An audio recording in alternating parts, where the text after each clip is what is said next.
Hey, hey, good morning. It's Sanford coming at you again. And I wanted to talk about the pivotal question of the day. Is actually probably more of a statement than anything. But I believe that we are in a race. And three things emerge: the race of heart, racism, and the human race. The first one is probably very obvious, the race of heart. And that simply comes down to following your dreams. As anyone knows me, I'm all about people following their dreams and listening to their heart, which is a very hard thing to do for people because we are brainwashed into thinking that we have to do everything that everyone else does to make money, to make a living, to take care of our family, and to feel like we're secure in this life. Well, you know, one major thing that's happening to all of us from the time that we're born to the time that we leave this earth, nothing, nothing is guaranteed. But there is one thing that constantly speaks to us, and that's our heart. And learning to listen to that is very easy when we're young kids. And you often hear adults say, man, what I wouldn't give to be a kid again. Not necessarily to learn the lessons of the children, because there's a lot of lessons to learn, but to have that freedom of spirit and that freedom of play again and laughter. Now, of course, you know what I'm going to tell you. You can do that. There is nothing that you have to do on this planet. We each get to make a choice. And it all starts with listening to your heart. And not just your heart, but the heartbeat. There's a heartbeat in all of us, something that's calling to all of us. Now, from the time that I can remember being a kid, I always wanted to be a performer, a teacher, a writer, and a speaker. I'm speaking to you now. I don't need anyone to tell me that I can or cannot be a speaker. You don't need anyone to tell you what you can or cannot be. It's already calling to you. As I've quoted to you before by a guy that I love to read about, LeBron James. Sorry, not LeBron James. Khalil LeBron, you know. I'm sure they probably had something in common, but I don't know that. But Khalil LeBron said, when we are born, our work is placed in our hearts. And it is. You know, I remember when I wanted to go to university. Now, I only went to university because everybody else was going. You know, I was young and foolish and didn't know any better, so I was just following everyone else. But when I went, I discovered something. And once I discovered this, I was just intrigued by it. And there was something calling me to be a part of that. And that something was a dance studio. And I saw people in there dancing and you know, just, they seemed to love it. And I would go past the dance studio every day and just peek in, you know, walk around, looking around the corner, and then I'd move on, you know.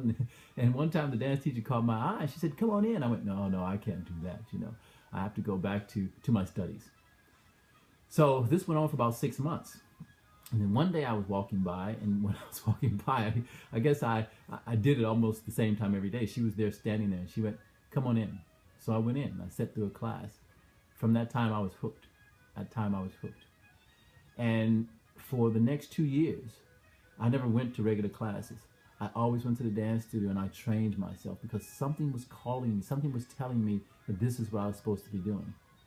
2 years later, that same dance teacher came up to me and she handed me an application and she said, fill this out. The rest is up to you. It was an application to the School of Performing Arts in New York City. I filled it out, I auditioned, I got in on a scholarship. I trained for 2 years, and 15 years following that process, I was a professional performer. I traveled all around the U.S. performing.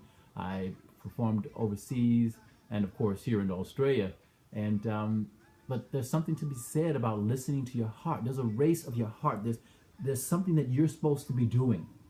You'll do a lot of things leading up to that something, but you've got to learn to listen to your heart. And yes, you will be afraid, and there will be people telling you what you cannot do or what you cannot be. But you were meant to be that's calling to you. So listen to your race of heart. It's never too late. You're never too young, and you're never too old. So let's put all that BS to the side and get to getting, okay? The second race is racism. Now, it's a hard topic to talk about for a lot of people because they think it's just black and white, but it's not. It's not just black and white.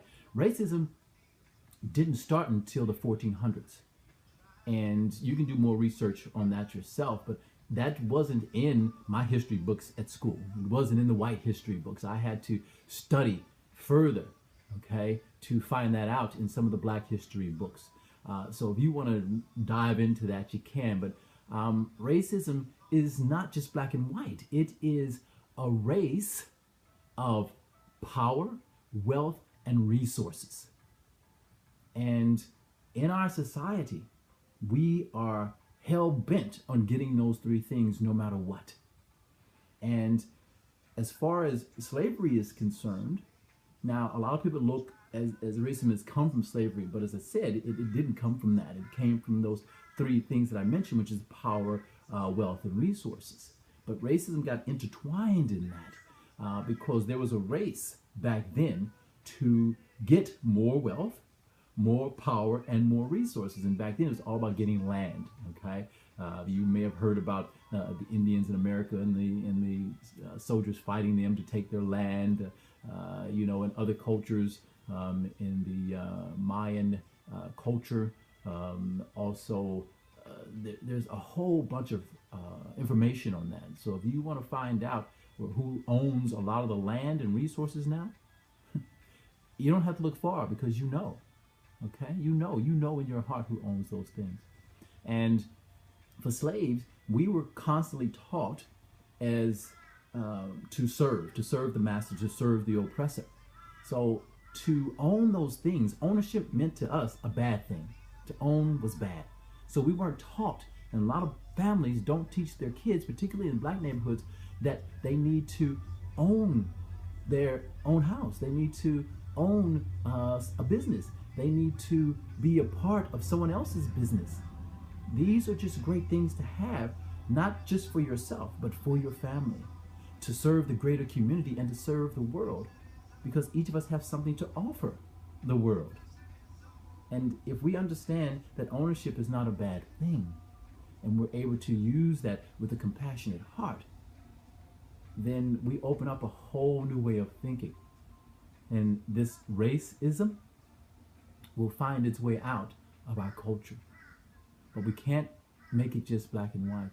And we can't allow the small percentage of people who own the majority of the resources, because it is a small percentage, and who own the majority of the wealth, again, it's a small resource. It's a small minority, to continue along that way. So basically what I'm asking you is to understand your process in owning your little piece of wealth, your little piece of resources, your little piece of power that you can then share with other people. And it should trickle out from yourself to your family, your friends, and then the greater world. The third race that I mentioned is the human race.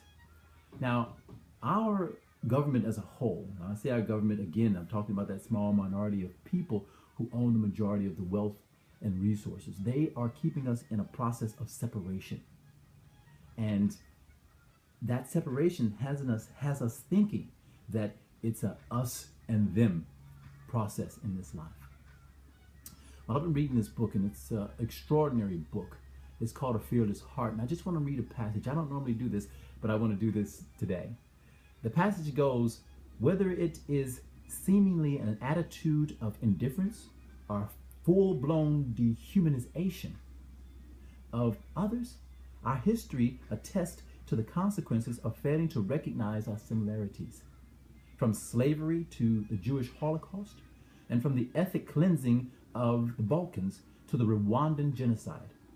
At the root of all of these horrors is the lack of perception of our shared humanity. That small minority is keeping us believing that our differences are what we have to fight for. We all have similarities. We all have things that we want in this life. The base needs: to be happy, to be loved, to share love. Okay, I mean, there are the things that all humans need: water, food, shelter. Those things are innate for everyone. But we don't have to dehumanize people. We don't have to generalize people. We don't have to demoralize people and put them in this separate category when we're all a human race. Now, the longer we allow the governments and the media to brainwash us and to feed us this BS, the more we're going to be in this separation mode. Now, to keep our society from destroying itself, I would ask that we all look deep in our hearts. Look to that compassion itself to find another way. Learn about history. White history, black history, Indian history, every history. Learn to listen to your heart more. Because for a lot of people, they've turned that off. They've turned that off. And when you turn off your heart, you turn off all the lights in your soul. So the pivotal question or statement was, we are in a race of heart, a race of racism, and a human race. If anything that I would love to leave on this planet for my children and my children's children and their children's children is that I followed my heart. I was aware of racism, and I was aware of the human race and the compassion that lies in each of us. Folks, thank you very much for listening this morning. As always, love your mission. Peace!